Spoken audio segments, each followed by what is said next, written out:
Okay, Senator Watson's our sixth deciding quorum member. Okay, so we've got our quorum. We're going to start. We've got two bills from Senator Ellis. So Senator Ellis, why don't you come up either to the podium or to the table, and we're going to start with Senate Bill 148, and you are the only witness on the bill, at least I believe signed up, and so take your time to present Senate Bill 148. 148. And then we'll go to Senate Bill 51 after that, okay?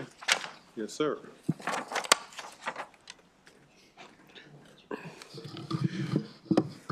So, good afternoon, Chair Feldman, Vice Chair, members of the esteemed committee. I'm Senator Arthur Ellis from District 28, Charles County, to present Senate Bill 148, which seeks to establish a emeritus status for retired certified public accountants. This bill, I believe, is a practical, respectful solution to retired CPAs who wish to maintain their professional identity while removing the burdens of active licensure. It ensures that Maryland's accounting professionals are properly recognized for their years of service while also preserving the integrity of the CPA designation. So last time I was before this committee, hello, Madam Vice Chair. Madam Vice Chair asked me a question. Where did you get that idea from? So let me tell you where I got this idea from. So 2 years ago, I presented a bill, exact same bill for doctors, the MDs in Maryland, which we gave them a retired status, and seemed like such a good idea. We're like, why not do it for the CPAs? You work hard in the profession as a professionalist for many years, and when you retire, based on current law as a CPA, you cannot use a CPA designation. You can't put it on letterheads. You can't let people know.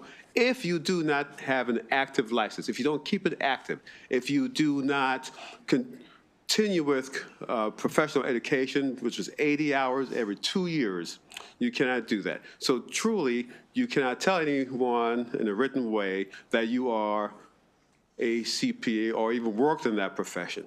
So this bill would fix that issue, would give folks a retired status. They will be able to claim that retired status, emeritus status, and use the designations. With this bill, they will not be able to do any work. So they can't say, well, I will continue to do taxes or I'll continue to do some audits. No, they'll be in a full retired status. I just want to say that the Maryland Board of Accountancy in the Department of Labor, they weighed in and they have some amendments, and I will accept those amendments and have them drafted and sent to you.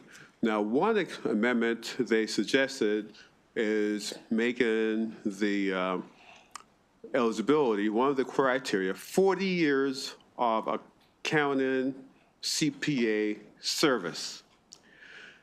And I thought about that, and I thought about the mom who took care of her children, was a stay-at-home mom. They grew up and they went back to school and they got their CPA certification maybe age 35, age 40. To say they have to stay in the profession for 40 years, that means they would have to work for until they're like 80 plus, right? And I thought that wouldn't be fair to them or any person who, say, changed professions. So I really don't agree with the 40-year number to work as a CPA. And I will talk to them to get a more acceptable number of years, probably between. Why not make it like a military service? As a military officer, I still have my ID card. You need 20 years to get full retired status. Firefighters in a lot of jurisdictions, police officers in a lot of areas, they need 20 years. So why would we say CPA need a 40-year? So I'll talk to the board about that, and hopefully we'll come to a good resolution. That being said, Mr. Chair and members of the committee, I ask for a favorable report on Senate Bill 148. Okay, thank you, Senator Ellis. We're going to go to Senator Watson. Thank you, Senator Ellis.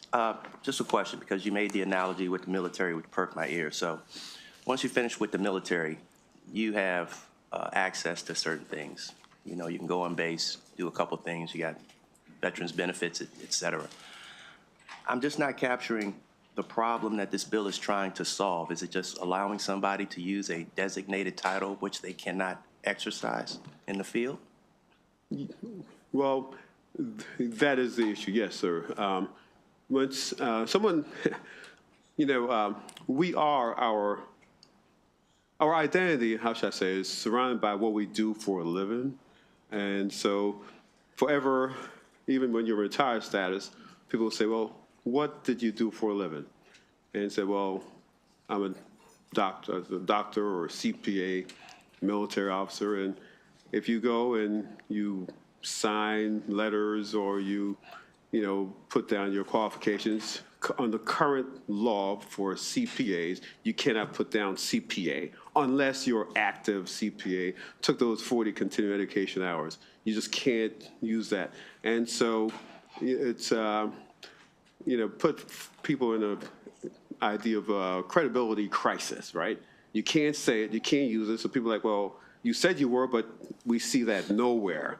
As a retired officer, you can put, retired major, retired captain, retired colonel, and RET after that. So you put General William Smith, comma, retired, RET. So that's a retired status for a military person. You can let it know, but there's absolutely no provisions for, say, a CPA to do that. 2 years ago, there were absolutely no provisions in Maryland for MD to do that. And so, this basically is just believing that all lives, everything we do, all of us are valued. Why not give that to a lot of these professions? We did it, the Maryland General Assembly, we did it for MDs a couple years ago. I believe we can do it for CPAs this year with your Thank you for support. the explanation. Yeah. Okay, Senator Thank you, Augustine. Senator. Senator Augustine. I read it. Okay. Okay, any additional questions for the sponsor? Okay, seeing none, that concludes bill hearing on Senate Bill 148. Senator Ellis, you stay right there. On Senate Bill 51, we've got 4 folks signed up favorable, and I'll just bring them up. I don't know if they're formal panel or not, but I see Nick Manis, Rebecca Brown, Giovante Hawkins, and Tamara Bensky. Those are 4 witnesses signed up on the bill. And Senator Ellis on Senate Bill 51. You take all the time you need, though. The other witnesses, you're going to be on the clock, okay, 2.5 minutes. But Senator Ellis, up to you. It's all yours. Yeah. Thank you again, Chair Feldman, Vice Chair Kagan, and members of the EEE Committee. For the record, Senator Arthur Ellis from District 28, Charles County, here to present Senate Bill 51, deal with licensures for reciprocal license qualifications. Senate Bill 51 addresses the qualifications for certified public accountants licensed in other states to obtain reciprocal licenses in Maryland. The goal is to streamline the licensing process, align our state's requirements with national standards.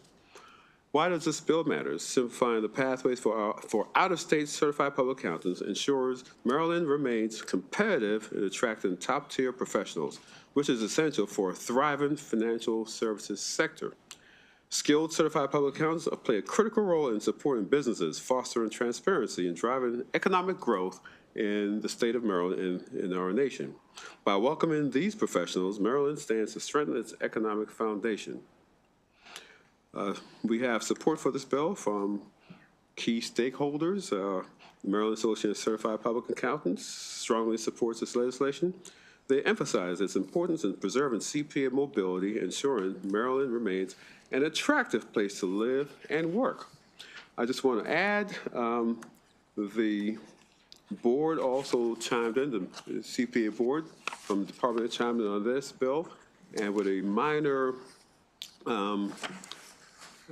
amendment request, and I will basically support that request in its full. The board strongly favors Senate Bill 51 and offers a minor language change, which is to change the name of the legislation from accountants, reciprocal licenses, qualifications, to accountants, licensed out-of-state practice privilege qualifications. they felt the title change in the bill is more appropriate, and I fully support that amendment request. And my office will send it to the drafting office and to this committee. All that being said, committee members, I urge your favorable report on Senate Bill 51. Okay, thank you, Senator Ellis. Let's go through the whole panel. Mr. Manis, you want to lead? Or? Sure. Okay. Thank you, Mr. Chairman, members of the committee. Nick Manis here representing the Maryland Association of Certified Public Accountants. With me is CEO Rebecca Olson and also CPA Tammy Bensky. What this bill does is keep in place the current practice. States are changing their qualifications on how to become certified public accountants. The board, this was supposed to be a board's bill. They ran out of time, unfortunately. They asked the CPA Association if they would introduce the bill.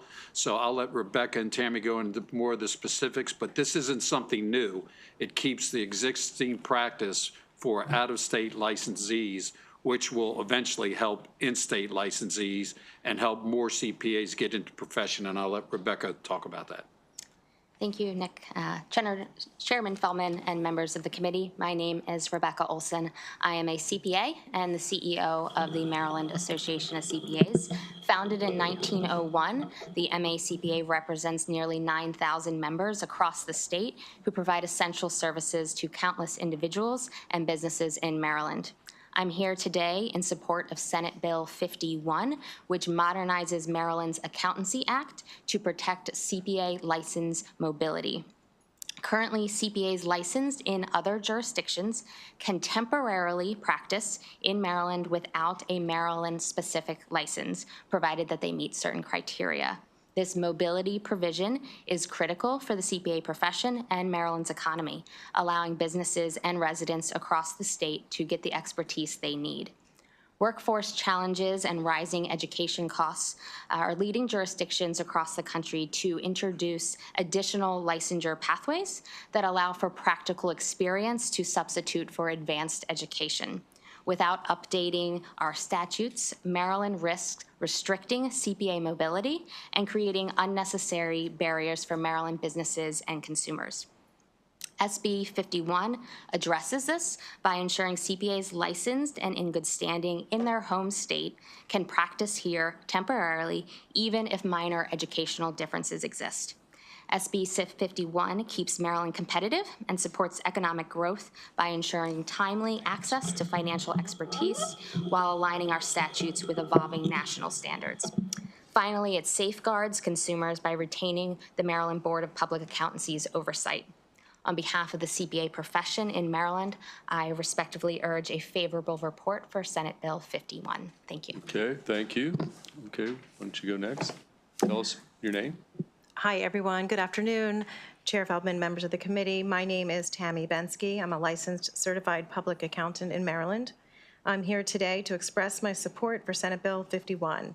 While I'm not speaking on behalf of the Maryland Board of Public Accountancy, I recently completed my term as an appointed board member and have firsthand knowledge of the board's discussions and perspectives on this issue. Maryland currently benefits from CPA mobility provisions that allow qualified CPAs licensed from other states to temporarily practice within our jurisdiction without additional licensing requirements. However, as other states introduce new pathways to CPA licensure, the language in our existing law could pose challenges to continue this practice mobility. Senate Bill 51 addresses these concerns by ensuring that actively licensed CPAs seeking to temporarily practice in Maryland via practice privilege may continue to do so. Importantly, Senate Bill 51 preserves the Maryland Board of Accountancy's authority to enforce compliance with laws and professional standards. Individuals practicing under the mobility provisions will remain subject to the board's jurisdiction, ensuring that public protection and professional accountability are upheld. During my tenure on the Maryland Board of Accountancy, we recognized the importance of practice privilege, and the board has expressed its support for the concept of maintaining CPA license mobility. For these reasons, I respectfully urge the committee to issue a favorable report on Senate Bill 51. Okay, thank you. Let's go to our final witness. Good afternoon, Chair, Madam Vice Chair, and members of the committee. My name is Giavante Hawkins. I'm the Executive Director of the Maryland Society of Accounting and Tax Professionals, and we represent over 2,000 tax and accounting professionals who serve more than 700,000 Maryland residents. We strongly support Senate Bill 51, which modernizes and streamlines the CPA reciprocal licensing process. Every year, experienced CPAs move to Maryland and have to face hurdles before they can practice with their designation.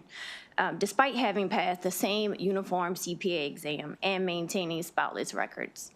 The current process forces these professionals to navigate redundant administrative requirements that delay their ability to serve the clients and contribute to our economy, often for months.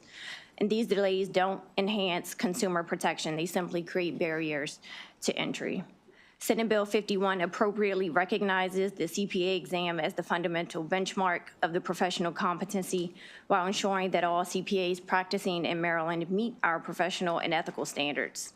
This bill strikes the right balance. It maintains necessary safeguards for consumers while allowing experienced professionals to integrate more quickly into Maryland's workforce.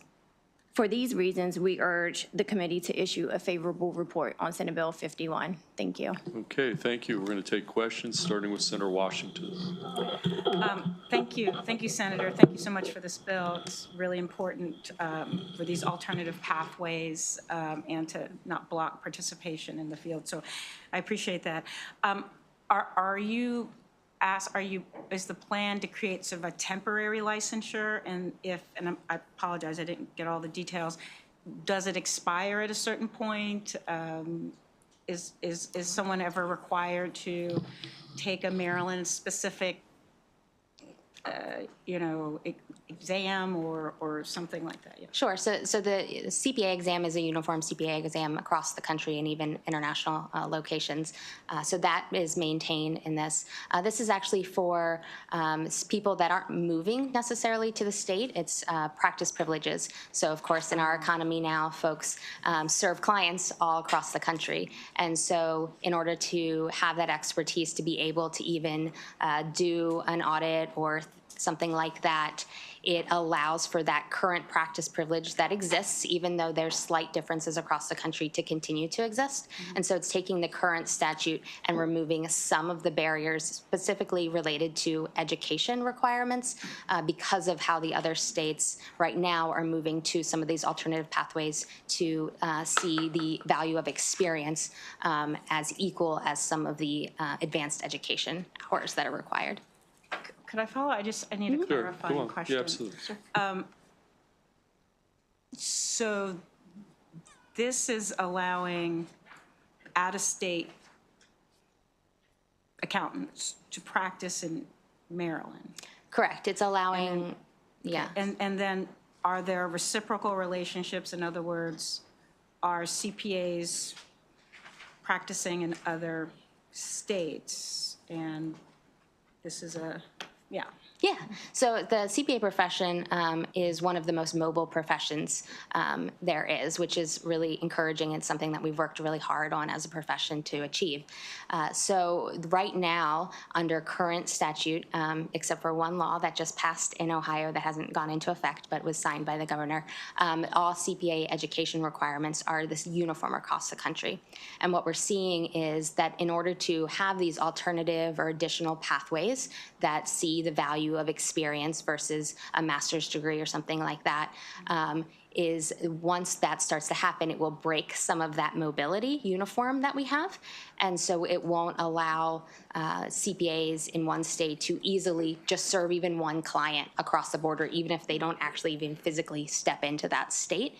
And so this is to maintain the current practice mobility and protect that so that those members in Maryland can continue to be served if they have some sort of expertise that they're seeking from an out-of-state CPA. Right. I think I have some follow-up questions, but they're not well formulated, so I will Please follow reach up out with you after. Yes, please do.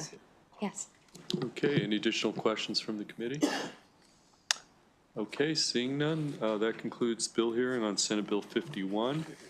We're going to take Senator Muse next on Senate Bill 13, and I do see Secretary Wu had come in. So after this bill, Secretary. We'll take your bills. So Senator Muse, the only other person signed up is Paul Ellington. I don't know if Paul's, I think so.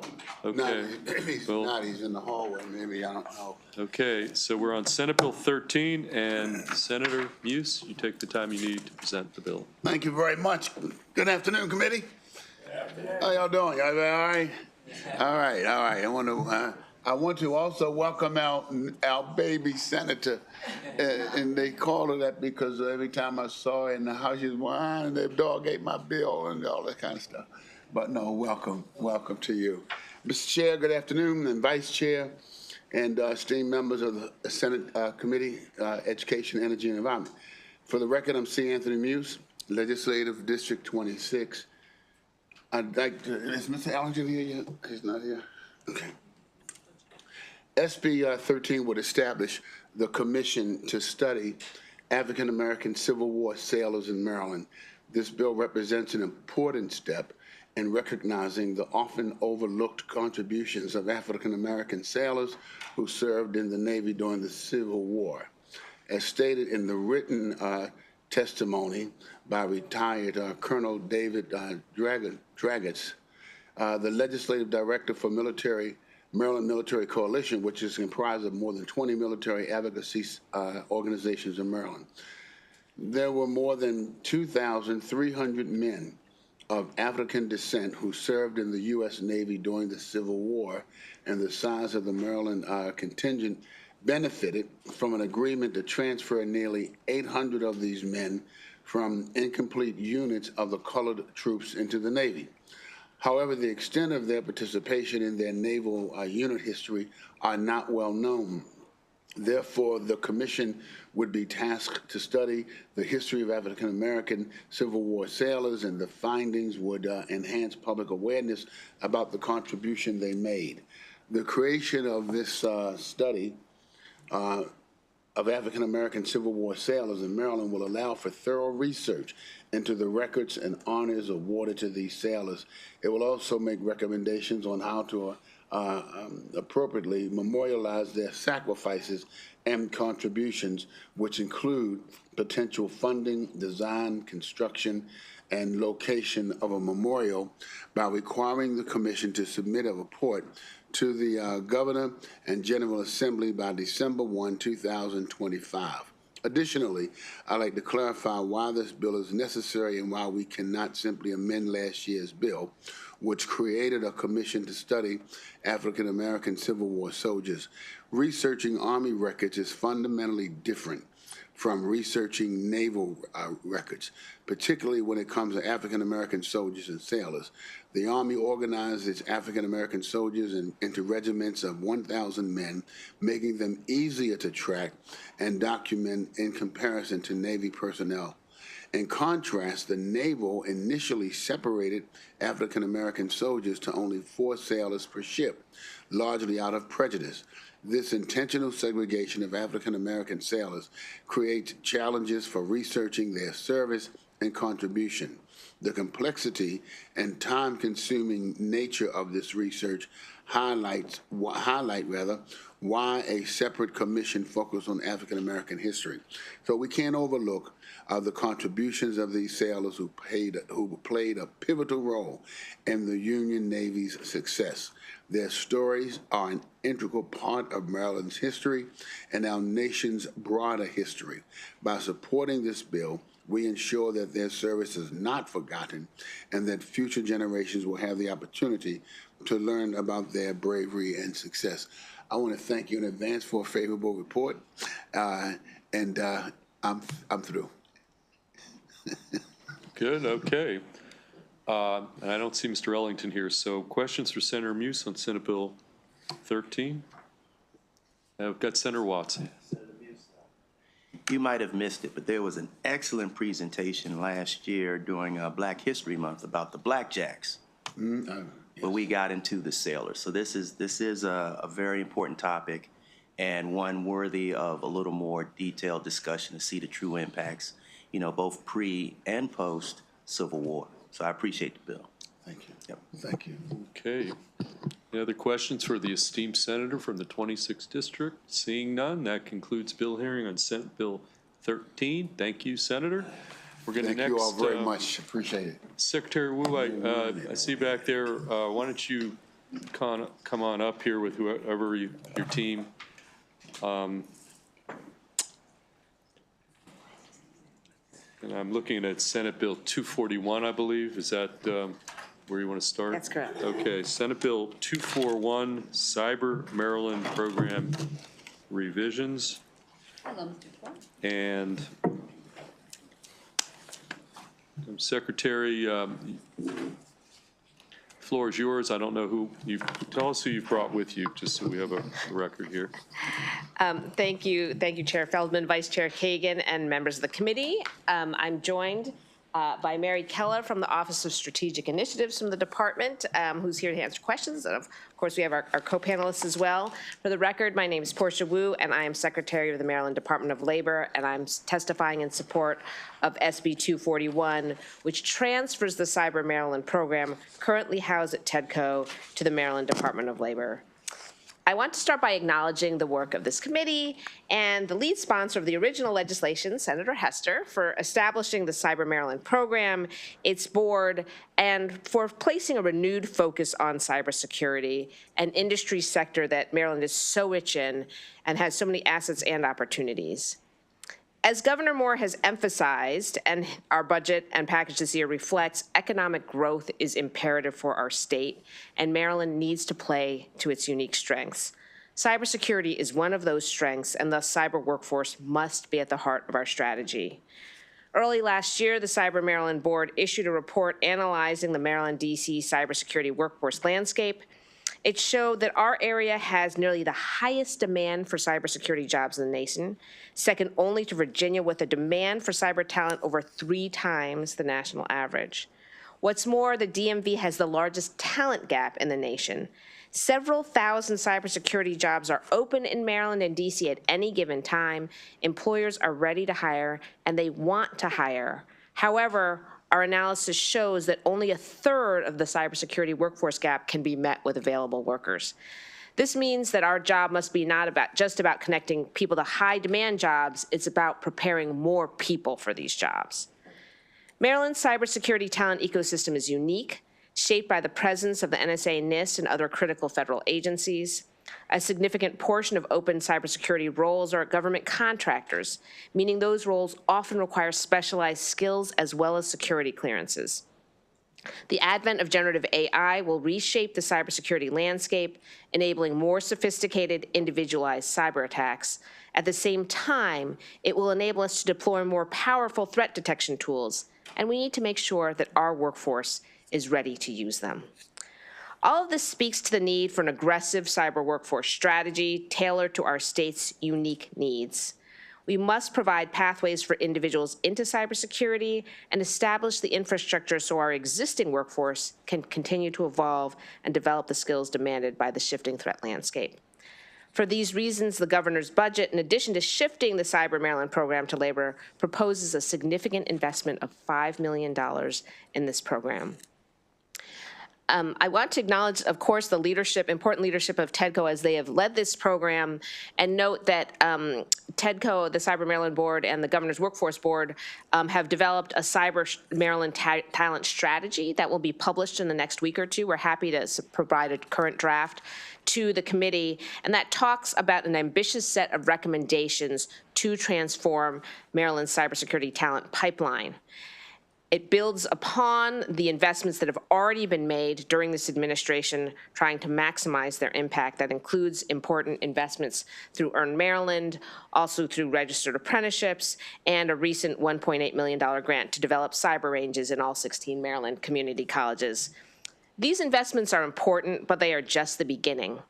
The goal of this legislation and the proposed investments in this year's budget is to help realize the vision of Cyber Maryland, to catalyze, develop, and sustain Maryland's cyber workforce and support a growing ecosystem. With that, I request a favorable report on this legislation. Okay, thank you. Is somebody else are you just here for questions or? Just for questions, Okay. I'm sorry, Mr. Chairman, I Yeah. forgot to note that the department does have a small amendment to our legislation to add our sister agency, the Maryland Military Department, to the board. That adds the adjutant general or their designee to the board. Apologies, I forgot about that. Okay. Yeah, we've got. Yes, I know. I know she's sitting here. I'm going to bring her up Forgot to next to mention it. explain that amendment, so you did it for her. Okay, questions? Senator Hester, any, partly, any questions? I We just are wanted to next. acknowledge This is and separate. thank everyone on the panel for their help over the past 2 years. Actually, this committee is probably not familiar with the Cyber Maryland Board program because it went through Senate Finance for the past like 2 or 3 years. But we established a program to really work on filling, these talent gaps, as the Secretary discussed. And TEDCO has housed it for the past couple of years and done an amazing job. I think that without the research that you facilitated, TEDCO, through both the gap analysis and the strategy, and then Secretary Wu came on and really dove in with the Governor's Workforce Board. I mean, we've got like 4 or 5 agencies working together on this program, and now the Governor has chosen to fund it at the $5 million level. So I wholeheartedly approve of this. I just wanted to mention that I have a very similar bill that is coming. It was stuck in drafting, and so you'll probably have an opportunity to discuss it again. But thank you so much. You guys have just all made this wonderful.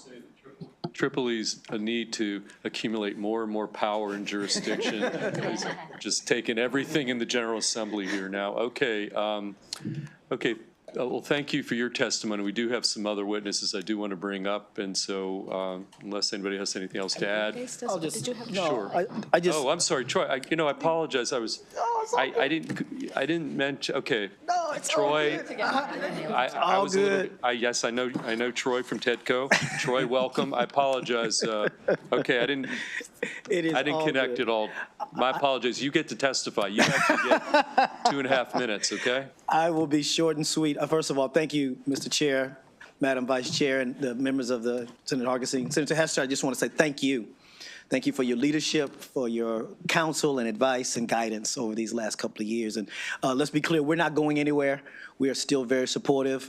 Technically, we sit on the board, but even beyond that, we are very supportive of this because it helps not only, though, again, we talk about this, Mr. Chairman, in terms of not just the jobs that are traditionally talked about with cyber, that's at NSA or those types of jobs, but there's cyber jobs for our universities, for here at the state government. But also, there's cyber jobs at Main Street. That Main Street bakery needs good, talented, affordable cyber talent. So we shouldn't just think of this as something for those classified jobs. This is cyber touches every industry that we have here in Maryland. So we're excited about this, and it touches us as entrepreneurs because a lot of our entrepreneurs come to us needing this level of talent. So we couldn't be more supportive of this. We will stay supportive, and we do hope for a favorable response to this, and I'm here to answer any questions. Okay, TEDCO's waiting. I just want to be 100% clear. I thought I asked, you're just here for, you two are just here for questions, right? I don't want to. What? I apologize because okay, what is your name? My name's Bruce Spector. Okay, Bruce, you do get 2.5 minutes.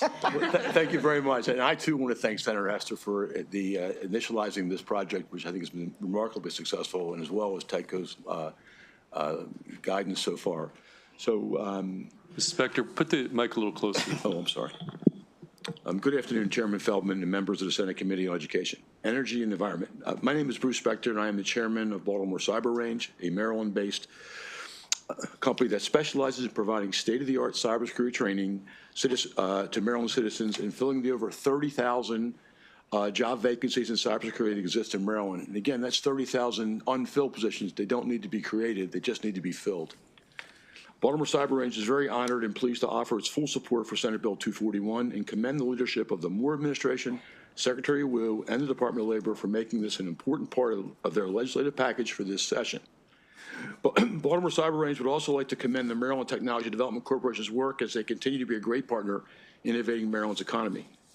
As a partner to the Department of Labor since 2017, we see this bill as the next logical evolution of building our cyber workforce, remaining competitive versus other states, and solving the very large gap of trained cybersecurity professionals. I am particularly pleased to see the provision on page 3 of the legislation that will direct the department to utilize best practices like the United States Chamber of Commerce Talent Pipeline Management, known as TPM, to partner with industry. This grows directly out of our commitment to the EARN program, where meeting the training needs of industry and actively involving them in the curriculum development is a critical component of filling these job vacancies. This is an integral part of the work at Baltimore Cyber Range and a key focus to the members of our Strategic Industrial Partnership, many of which are among the largest cybersecurity employers in the state. I would also like to comment on the additions to the Cyber Maryland mission in developing registered apprenticeship programs, something that Baltimore Cyber Range is fully committed to and welcomes the leadership of the department. On behalf of Baltimore Cyber Range, I would respectfully request a favorable report on Senate Bill 241. Thank you very much. Okay, thank you. Now we can take questions for the entire panel. Any questions for the panel? Senator Hester. I was just wondering, Mr. Spector, if you could just tell the committee like how the cyber ranges are working in and how many community colleges we've gotten them into and what the plans are going forward. Sure. And for the benefit of the committee, I suspect some of you probably don't know what a cyber range is. We accompanied the Maryland's economic development mission to Israel back in 2016. And what the Israelis do is very clever, is they see a lot of threats. They collect the threats, catalog those threats, create a what they call an attack generator, and then they run that on a network simulator with very specialized tools. And that is how they train their cyber professionals. That's a cyber range. So what the Maryland Department of Commerce, Maryland Department of Labor, and the governor's office did back then was asked us to bring that range and put it in Baltimore City. And we, in turn, got our first EARN grant working with Mary Keller. And we trained 50 people, and we were able to get 40 people jobs. And every time you do that, as long as there's funding, we got another one. So we're on our 20th iteration. We trained about 2,000 people, and we've gotten about 1,900 full-time positions in cyber. Our diversity numbers are phenomenal. There's 68% people of color, over 50% women, which is much larger than the cyber ecosystem in general. So what the present administration has done is they like the success of these ranges, so we put them in each community college. Rather than having one in Baltimore, we're now going to have in every community college in the state, there'll be 16 ranges. And we're working with labor now currently to train 1,100 this year and try and get 800 full-time positions. So. Okay, any additional questions for the panel? Senator Augustine. Thank you, Chair Feldman. Thanks for the bill and for the work. These are very, very challenging fiscal times this year for us all. The fiscal note says $3 million was the estimate that they thought that this would cost, but you mentioned $5 million. Can you explain to me what the difference is between those two? There actually are two pieces in the budget. There's a $3 million investment and a $2 million investment. I believe the $3 million is in, and Mary, you'll correct me, is in the fund, the special, the dedicated purpose account, and then there's $2 million that is specifically dedicated to staff and infrastructure. Okay, so do you need $3 million or do you need $5? It's 5 altogether. It's 3 plus 2. Do you need 5? I mean, why is this saying 3 and then? I mean, we don't have to do it now, but I'm just saying that we are cutting a lot of things in a lot of places, and I just want to, say starting today, whatever. There's a higher level of scrutiny on everything that's out there. So if there are ways for us to do things more efficiently while we are cutting so many things in our budget in so many places, it just would. When I see something like that, it just raises it for me. Understood, Senator. We'd be happy to provide the committee with the estimates. We did that based on the need and the number of individuals we would be trying to place in jobs. Obviously, that's, the greater scale is trying to place thousands of individuals, skill them up, and place them in jobs. Mm-hmm. So that is the scale we are seeking. We do believe that will have an important return on investment for the state because of the huge need that we are seeing already, right? These are jobs that are going unfilled. I want to say the median median salary now for a cybersecurity job that's posted in Maryland is something like $130,000. So we know if we can move people into these highly skilled and highly paid jobs, that will generate revenue from the state. And there are jobs sitting, thousands of jobs that are going unfilled now. So it's really important that we create that pipeline. But understand the fiscal concerns you're talking about. Be happy to provide the committee with sort of a detailed walkthrough of what we're thinking about and how that money would be best spent. And that's part of the reason to suggest moving this to Department of Labor's. That way we can leverage the infrastructure and expertise we already have through Mary and the Office of Strategic Initiatives, so you don't have to have a separate infrastructure somewhere else. We can use the existing grant-making staff, existing resources, so we can be economical. Thank you. Okay, but you indicated the governor put $5 million in. Yes. Of course, the General Assembly can cut that. Yes, understood. So some of this, you're going to have a conversation with our budget and tax folks here, but we're going to talk to, next up, Senator Brooks has a question. Yes, Mr. Spector. Yeah. Yes, sir. Question, how does Cyber Range ensure, say, realistic simulations that the accuracy actually reflects the cyber threat? That's a great question, sir. So what we've done working with the EARN program is that we were required to be funded to form a strategic industrial partnership. As part of the industrial partnership, not only are those members hiring our trainees, but they give us the feedback as to what the training should be from a vocational perspective so they're ready to go to work immediately. So we work with Northrop Grumman, Booz Allen, Hughes Network Systems, some of the managed service providers, which are part of our 30-plus membership in the SIP, and they tell us what they need. We then develop the trainings. The training is very, very modular. We have actually 5 modules, and almost every year the modules change. One year maybe ransomware that's of concern, maybe perhaps denial of service. And then we actually teach our trainees how to address those problems.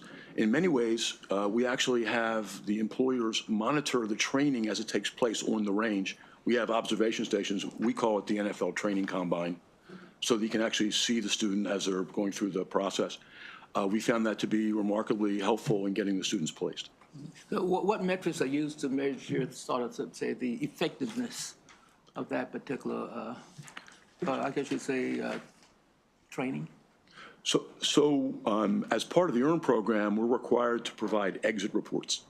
And the exit reports work with the entry reports. So we tell the State Department of Labor how many people we're training, and then as we go through each quarter, we give them the progress. And they're actually, Labor is very, very good at monitoring these numbers. They follow it very closely, and they ask very detailed questions, and we really have to stay on our toes to understand where we are in the process. And that's one of the reasons we're supporting this from going from TEDCO to Labor. We think that the focus on actually getting the jobs will be intense. Okay. All right. Thanks, Chair. Hey, Vice Chair Kagan. Thank you, Mr. Chair. Troy, always good to see you. Thanks for all you do, Madam Secretary. But my question is for Bruce. First off, please, on behalf of the committee, please let your mom know that we're cheering her on. And the park dedication, there was one that was just dedicated to Senator McFadden the other day, and so she's a real shero in Maryland politics. Well, she loves you guys, and she loves the state, there's no question. Thank you. My question is, you just referenced denial of service, and I've been working on DDoS, the denial of service at our 911 centers, and since the CrowdStrike attack, whatever we want to call it, kerfuffle, with the impact that it had on our hospitals and airports and all of our personal computers and all that, there is a need for us to take action. And 31 states have passed laws, and Maryland has not. And I think it's our goof that we didn't reach out to you all and ask for your guidance, support, and endorsement. But there is legislation pending that has been heard in the Judicial Proceedings Committee. The chair has said that they will be working on it this year. And so I just want to put something out publicly, so whether any of you or anyone watching at home or listening might be able to help offer any of those. Again, guidance, support, endorsement, whatever. We hope to really take action and add Maryland to the states that are penalizing anyone who tries to mess with our 911 centers or, more broadly, our critical infrastructure. Thank you. And I want to point out, if I may, Maryland really is the epicenter to governance in cybersecurity. The institutions that are here, that are resident, are second to none in the world. You got the National Security Agency, National Cyber Command, you got Aberdeen Proving Grounds, Electronic Security Command. There are literally thousands upon thousands of jobs that are derived by what that work is. We really need to be in the central position for that, and I applaud Secretary Wu and Senator Hester for noting that and working towards making that happen. Thank you, Bruce. Thank you, Mr. Okay, Chair. additional questions for the panel? Okay, seeing none, we do have another panel. I'm going to call up, we do have General Burkhead here in the audience. Why don't you, Major General, why don't you come up? Going to call, I'm just going to fill up the table. Brandon Butler, is Brandon Butler here? Tasha Cornish, is Tasha Cornish here? I've got, I see Richard Reinhardt in the back. Richard, you want to come up here? And Laura Nelson. And I think that's the extent of the testimony on this bill. Major General, we're going to start with you. You're the highest ranking person on that particular panel. Thank you. I'm glad to be here with this esteemed panel. Good afternoon. Chairman Feldman, you good? Chairman Feldman, Vice Chair Kagan, members of the Education, Energy, and Environment Committee, good afternoon. For the record, I'm Major General Janine L. Burkhead. I'm here to testify in favor of SB 241, the Cyber Maryland Program Revision. This program is critical to strengthening Maryland's cyber workforce development efforts and improving our cyber posture statewide. The Maryland National Guard and the Maryland Defense Force already play an integral role on the front lines of cybersecurity across all levels of government. Our teams collaborate with federal partners, including U.S. Cyber Command at Fort Meade, and state agencies like the Department of Information Technology, even local K-12 schools, to defend our critical infrastructure. Our cyber protection team conducts defensive operations to secure essential systems such as the State Board of Elections, local school networks, law enforcement agencies, and other critical state and local networks. Additionally, the Maryland Army National Guard's Defense Cyber Operations element provides expertise in vulnerability assessments, cybersecurity investigations, and network threat analysis and response. Those citizen soldiers operating under Title 32 as a traditional Guard member bring flexibility to support state missions in a state active duty status. Many of our activities are conducted under the Department of Defense Innovative Readiness Training Program, which simultaneously provides our service members with hands-on training while enhancing the state's cybersecurity resilience. By leveraging the expertise of cyber warriors across Maryland Military Department, we have strengthened the state's preparedness against evolving threats. Chairman Feldman's amendment to include the Adjutant General on the Cyber Maryland Board will enable better collaboration and expand opportunities for world-class cyber education and training. In closing, I respectfully request favorable report on SB 241 with an amendment. Thank you for your time, and I'm happy to address your questions. Okay, we'll just go through the whole panel. Richard, Mr. Reinhardt, you want to go next? Thank you, Mr. Chairman. Good afternoon, Mr. Chairman, Madam Vice Chair, members of the committee. For the record, my name is Richard Reinhardt with Percy Public Affairs, and we are representing the National Cryptologic Foundation. We are here in support of Senate Bill 241, and we offer a friendly amendment. We've shared this language with all of you yesterday, and you probably see these wonderful booklets that Laura will talk a little bit in her testimony. But our proposed amendment is simply to modify one of the current program initiatives, which is we're looking to help invest in the training and specifically education programs such as those developed by the foundation to address the cybersecurity workforce needs in Maryland. As you may already be aware, NCF, or the foundation, they have been incorporated here in Anne Arundel County for the last 30 years. And over the years, the foundation has broadened its purpose to include a robust education program to deliver innovative approaches to solving the cybersecurity challenges here in our state. As a national provider of quality cyber education resources for both a focus on K through 20 cohorts, the foundation's efforts help reduce workforce deficits, current skilled shortfalls, and thereby promoting cyber professions as a fulfilling career choice for our next generation of students coming out of our educational institutions. As I mentioned a moment ago, Laura Nelson, the president, is here today to share some of the great work that they are doing. And Laura is no stranger to Annapolis. If you recall, about 4 years ago, she's worked closely with all of you, worked very closely with the chairwoman of the Joint Committee on Cybersecurity, IT, and Biotech to actually see the passage of successful cybersecurity legislation back in 2022. And she actually helped support the senator's bill in 2023, Senate Bill 801, which established the Cyber Maryland program. The foundation I would say the foundation's ongoing involvement in advancing Maryland's goals to promote awareness in cybersecurity careers and increasing generational interests in cyber career pathways through their education programs is one of the main purposes behind the establishment of this Cyber Maryland program. And as much as the intentions of what this bill is doing, we are also saying expanding the investment for the programs such as the ones noted by the U.S. Chamber of Commerce. We're also just asking that we consider making those same similar investments in education programs such as those that are reflected by the National Cryptologic Foundation. We've shared Okay, you can finish Thank up. you. We've shared our amendments with all of you, along with the departments, along with our colleagues at CAMI. And for those reasons, as I mentioned, we would like a favorable report with our adopted amendment. Thank you. Since you mentioned Ms. Nelson's name, why don't you put the mic in front of her and let her weigh in 2.5 minutes. All right. Good afternoon, Chairman Feldman and esteemed members of the committee. My name is Laura Nelson, and I serve as the President and Chief Executive Officer of the National Cryptologic Foundation.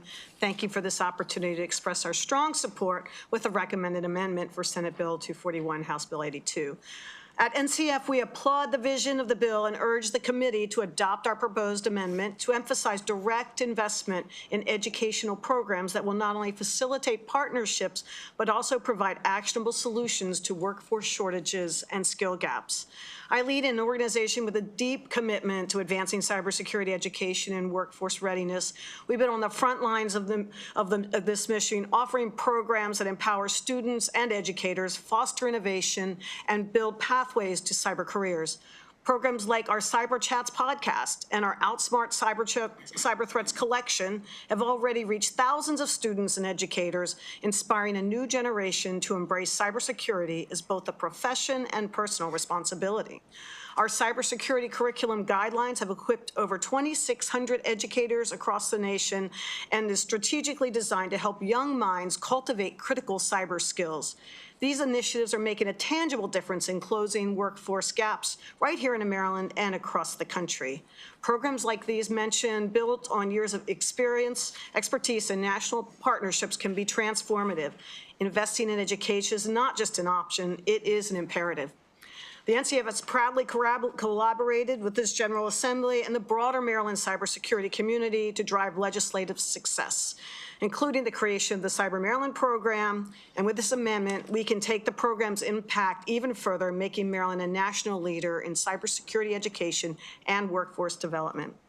I urge this committee to support this bill and adopt the NCF amendment to ensure Maryland continues to lead boldly in the face of today's cybersecurity challenges. Thank you for your time and consideration. Okay, thank you. Let's go to the other side of the table. Why don't you start? Tell us who you are. Okay, this is on. Great, thank you. Chairman Feldman, Vice Chair Kagan, and the committee, thank you so much for the opportunity to be here today. For the record, my name is Tasha Cornish. I am the Executive Director of the Cybersecurity Association, a statewide nonprofit dedicated to the growth and success of the cybersecurity industry. Established in 2015, we represent over 600 businesses ranging from Fortune 500 companies to independent operators, collectively employing nearly 100,000 Marylanders. I'm here today to express my strong support for SB 241, legislation that would transfer the Cyber Maryland program and board from TEDCO to the Maryland Department of Labor. This legislation demonstrates a thoughtful approach to program alignment, the best we can ever hope for. We supported the establishment of the Cyber Maryland program as it worked for its final passage in 2023. At the time, TEDCO was a great fit, but now that the initial work is complete, a transfer to the Maryland Department of Labor is timely as the program is ready for program action. The Maryland Department of Labor possesses the expertise, which we wonderfully heard about, and resources specifically dedicated to workforce development and training. We know that the alignment into the Department of Labor, the program can more effectively collaborate with other workforce development initiatives, maximizing resources and avoiding duplication of efforts, which the Secretary alluded to. It would expand our reach because the Department of Labor already has an established network and connections that will allow the Cyber Maryland program to reach a broader audience, including individuals from diverse backgrounds and underserved communities. The Department of Labor has access to a wider range of funding streams that would help us leverage more federal funds and others to grow this program, again, making Maryland's investment even stronger. And it would also align with their mission expertise to facilitate good implementation, which we know will be key in the next phase. TEDCO has done a great job. We're very excited about this natural evolution and strongly urge a favorable report. Thank you. Okay, thank you. Sir? Thank you, Mr. Chairman, Vice Chair, members of the committee. My name is Brandon Butler with Pinnacle Strategies on behalf of the Maryland Workforce Association, here in support of Senate Bill 241. The Maryland Workforce Association is the 13 local workforce boards in the state of Maryland. You may know our members as the Lower Shore Workforce Alliance, or Employ Prince George's, or Susquehanna Workforce Network. We are the 13 local workforce, the boots on the ground when it comes to building the connections between businesses and in the job seekers who desperately need the jobs that that Maryland and that the state can offer. We are in, of course, agreement with aligning state investment with Maryland's public workforce system. Currently, as noted in the bill, the Maryland Workforce Association sits on the currently comprised board, but we also want to point out the fact that there is grant making in the bill, and we do also want to thank the department for allowing those public workforce dollars going to the public workforce system, and for those reasons, we ask for a favorable consideration of the bill. Okay, questions? Vice Chair Kagan. Thank you, Lamaria. Not a question, just a quick thing. Ms. Nelson, Mr. Reinhardt, I assume you are connected to the museum, the National Cryptologic Museum. So we are, we are a nonprofit that was established originally to support the museum. Yes. The museum is owned and operated by the National Security Agency.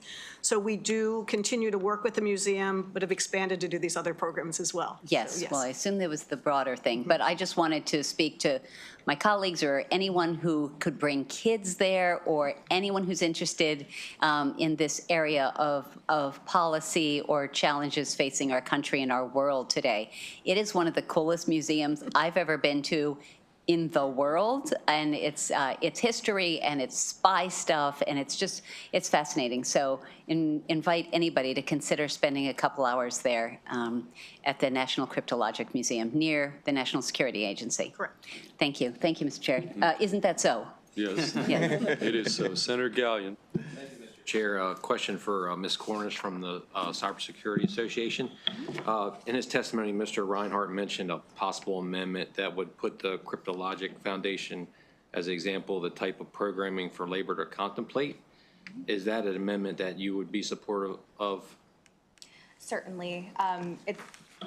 Certainly. It's wonderful to have such a great resource within our state. It would be great to leverage the existing things they have instead of recreating new systems. So we would certainly support that. Okay, Senator Hester. So just on that amendment, I think we should maybe have a conversation offline, because I applaud. I mean, I wish Maryland used as much as National Cryptological Foundation like materials as other states do. Like, we actually don't use them enough. I'm a little concerned that this amendment could be drafted and present in a way that presents a conflict of interest from NCF actually getting grants from the Cyber Maryland program. So maybe we should just talk about it offline. Sure, that'd be great. Great. Okay, additional questions? Seeing none, that concludes Bill here on Senate Bill 241.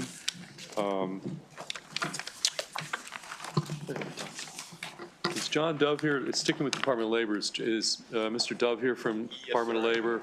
Yeah, John, why don't you come up, and we've got Charles Marquette virtually, I believe, in the queue. So why don't we we're going to take you next, and we're on, again, Senate Bill 263, Senate Bill 263. We've just got the two witnesses, so you take the time you need to present Senate Bill 263. Thank you very much. Good afternoon, Chair Feldman, Vice Chair Kagan, and members of the Education, Energy, and Environment Committee. For the record, my name is John Dove, and I serve as the Commissioner of Occupational and Professional Licensing within the Maryland Department of Labor. Today, I am testifying in support of SB 263. If passed, this bill would change the current time limit required to take the examination to renew an HVAC license that has expired from 90 days to 4 years. Maryland's current statute requires an individual to retake the licensing exam if their HVAC license has expired more than 90 days for any reason. The 4-year renewal limit was determined because the industry currently operates on a 3-year code cycle, and the adoption process in use in the state of Maryland can take an additional year. This applies to an individual whose license has expired less than 4 years ago, has been actively working within the current code cycle, and their training is aligned with it. This practice would be more consistent with the other boards of the mechanical licensing unit, as most boards allow between 2 and 4 years before reexamination is needed. The current process for mechanics to remedy a lapse in licensure consists of 2 lengthy steps. First, applicants must apply to the PSI exams, the testing vendor, as if they were new applicants, then wait for the board's application review committee to approve their application, which can take up to a month. If they are initially approved, scheduling the exam is often delayed due to limited availability at the testing sites. In the second step, after passing the exam, applicants must return to the HVAC board and apply for license renewal, thus navigating additional internal steps that may cause further delays. This prolonged process leads to frustration, leaving individuals with expired licenses facing unemployment or the risk of working without a license, which can result in fines or even imprisonment. Changing the licensing time frame from 90 days to 4 years would allow a person who is currently employed to get back to work in a matter of days, not months. This approach benefits both technicians and their employers. With that, I respectfully request a favorable report by the committee on SB 263. Again, I have our Executive Director, Chuck Marquette, who covers the HVAC board, with me virtually to help answer any questions you may have. Okay, Mr. Marquette, you're just here for questions? I Yes. take it? Okay. Questions for either the witness or potentially our virtual witness? Senator Watson. Just one question. And good to see you. Thank you for the testimony. So the only question I always ask when we talk about taking something that deals with licensing and extending it out is, does the technology involved with that change to the extent where someone's credentials would not be kept up to speed, or they would be issued to a job site and not relevant of the new current technology, a new refrigerant, whatever it could be? Right. That's why we look at that code cycle. So as long as they stay within that 3-year code cycle, okay. We'll if they fall outside of that, we won't license them. But if they stay within that 3-year code cycle, we'll actually go ahead and license them at that point in time. All right. Appreciate it. Thank you. Okay, any additional questions? Okay, seeing none, that concludes bill hearing on Senate Bill 263. Senator Salling, before we take you, we got Mr. Gardner. Are you in? Is that you? Is Devin Gardner here? Yes. Yeah, Deb. We have a one-person testify bill from administration. Mr. Gardner, you're here on Senate Bill 243. Yes. Okay. Can you come up? Yes, sir. Tell us what the bill does. You're the only witness, and I'll put you on the spot here. We're on Senate Bill 243. Okay. And why should we pass it? That's the question. And you're here from the Governor's Office of Small Minority and Women Business Affairs, correct? Yes, sir. Okay. How you doing, Mr. Chair and Madam Vice Chair, and distinguished members of the committee? My name is Davon Gardner. I am Director of Policy and Legislative Affairs with the Governor's Office of Small Minority and Women's Business Affairs. We support, well, we actually, first we want to thank you for actually introducing the legislation. And the bill is a simple bill. It repeals the section of the law that actually has to do with the research and the Advisory Committee on Black Male Studies. We have never done that report under GOSBA. However, the agency has transferred from the Office of Minority Affairs to the Governor's Office of Minority Affairs and to GOSBA, which some of those duties were never omitted from the law. So we would just like to actually omit it from the law and we urge a favorable report. Okay. Questions for our witness? Okay, oh, yes, Senator Washington. Sure. When was it originally passed and oh, I see it, never mind. Okay. We do have, I'm sorry, we do have written testimony as well, I'm sorry. It says 1995. Okay. Seeing none, that concludes Bill hearing Senate Bill 243. Thank you for coming in. Senator Salling, Senate Bill 6. And we've got Jim Campbell signed up as well and Jarrett Hartsock. Those are the two witnesses on this bill. Mr. Campbell. It's right outside the door, if I'm not mistaken, Mr. Chairman. Okay. Well, why don't you proceed and maybe somebody, okay, there we go. James Campbell from ARP, former delegate Campbell, and Jarrett Hartsock. I'm not sure if he's around. Senator Salling, Senate Bill 6. Well, good afternoon, Mr. Chair, Vice Chair, and members of Education, Energy, and the Environment Committee. I want to thank you for the opportunity to submit and talk about Senate Bill 6. For the record, my name is John Ray Salling from Baltimore County in the 6th District. Senate Bill 6 established the Department of Veterans and Military Family Ombudsman, who may be appointed by the Secretary of Department and Veteran Military Families.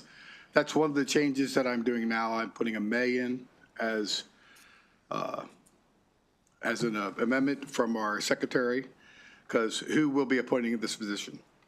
This new position was originally required to be appointed, and I have requested an amendment which speaks on this to the Secretary. I did talk with him again this morning. We had the opportunity to talk about why we want to do this. It's not to take anything away from the Secretary, but it's to add him in other like investigations or other departments of service for our military and support to them.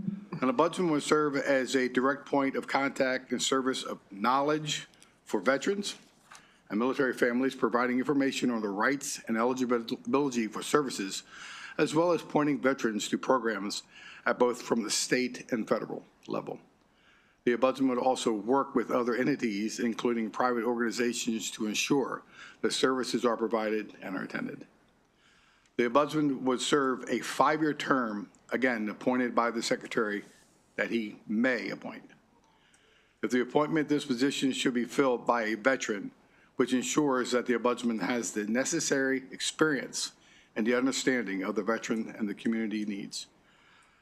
To include our veterans has given up so much, and it is only right that we give back to them by providing the greatest possibility access to service and to their families. I want to thank you for this opportunity, and if you have any questions, I'm more than happy to answer any. If you want to wait, we have some awesome people that'd like to speak with you. Thank you. Okay, well, only one has signed up in person, but or two, one of whom I called. But just so I'm clear, Senator Salling, because you may have seen the testimony from Department of Veterans and Military Families have submitted testimony in opposition. Yes, sir. So you're saying the conversation this morning, you're trying to work it out, or you've got some amendment language? Yes, sir. Okay. And yes, sir. I'm sorry. Yes, sir. And then when I spoke to him, he said that he would send a letter of information because how I explained it to him as well today.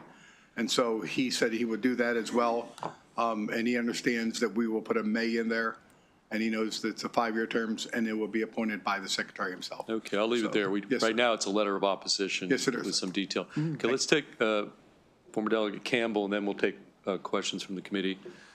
Mr. Chairman, thank you. Vice Chair Kagan, nice to see you. Yes, I just wanted to support Senator Salling's bill. I'm with the Veterans Committee of ARP. We've been very active on veteran affairs. We have 4 priorities at ARP, and they're involved caregiving, fighting fraud, helping with career. Jim, can you put the mic a little closer? Thank you. We have 4 priorities at ARP in our work with veterans. It's fighting fraud, caregiving, helping with career and employment opportunities, and benefits. And this is where we think this bill really is important, helping with benefits, because we need a trusted resource. And we see the ombudsman as that trusted resource that veterans and their families can go to seek help and know that are getting good information. The Veterans Administration has a website that says more veterans are getting VA health benefits, health care and benefits now than ever before. Unfortunately, this had led to a serious rise in the number of shady individuals and companies not accredited by the VA who are offering claims assistance and charging hefty fees for their efforts. These companies are also misleading the veterans to think it's okay to exaggerate on their symptoms. So, there's bad information out there, and there's trusted resources that are trying to get information to veterans. They should be accredited by the VA, and that's why we think this bill is important. It will give that information that they could trust. So, thank you. Okay, questions for Senator or Mr. Campbell, Senator Brooks? Yes, Senator. Thanks. I will try to look at the pros and the cons, and I'm adding the ombudsman within the Veterans and Military Family Services could, greatly enhance advocacy and transparency and whatnot, but at the same time, it must be properly funded, and that could be a problem, and must be given certain directions. So that funding would come from. Have you thought about the funding of it? That's something that I'd like to talk to the secretary. I mean, if we can step and move forward with this bill, I think the next steps would be if he would like, and it's a may, if he would like to have somebody, we could look into him and through general funds, if we can get through general funds or through the services that he does already. So, but again, this is literally not through the state, but federal and state.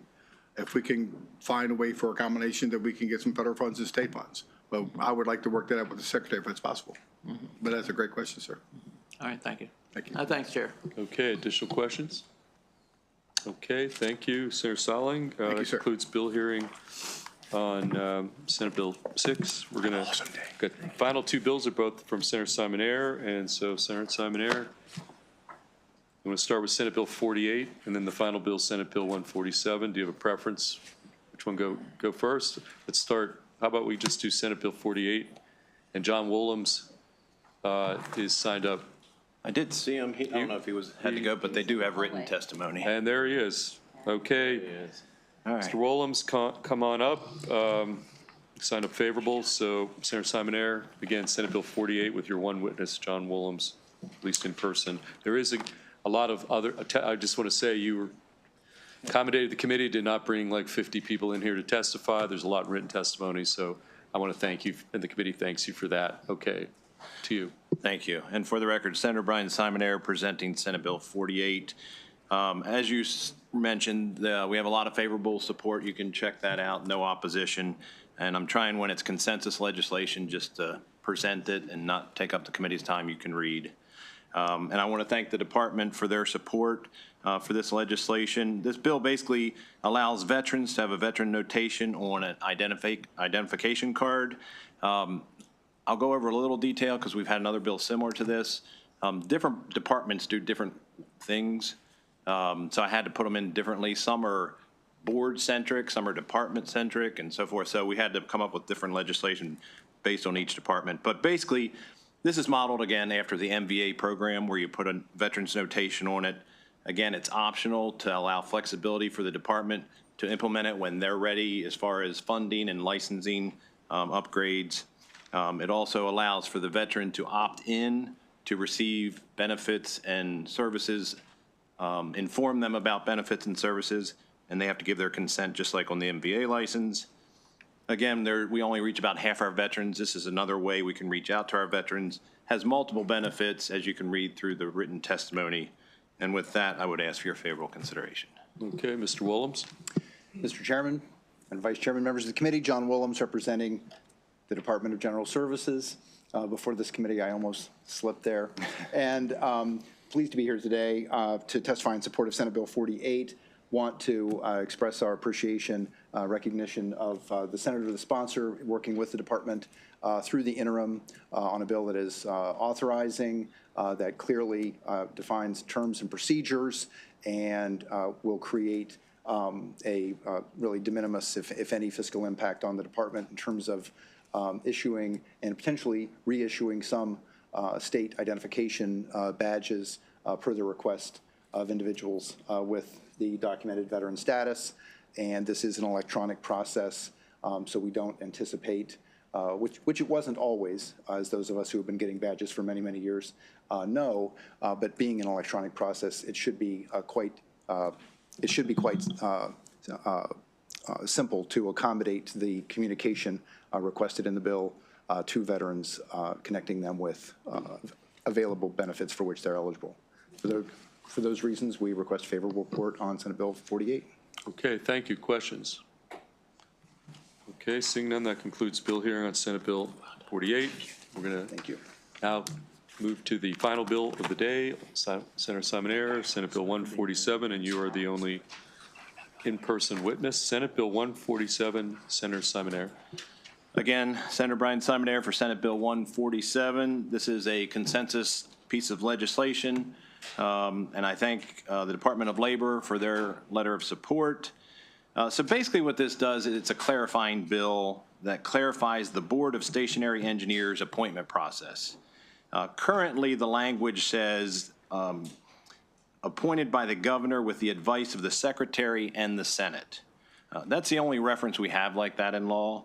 And what it should read is appointed by the governor with the advice of the secretary and the advice and consent of the Senate. And three reasons why. One is the governor's appointment office. They currently indicate that they're confirmed by the Senate on their webpage. It's the current practice. Last year we had a green bag. We had 3 appointments from this board that we confirmed.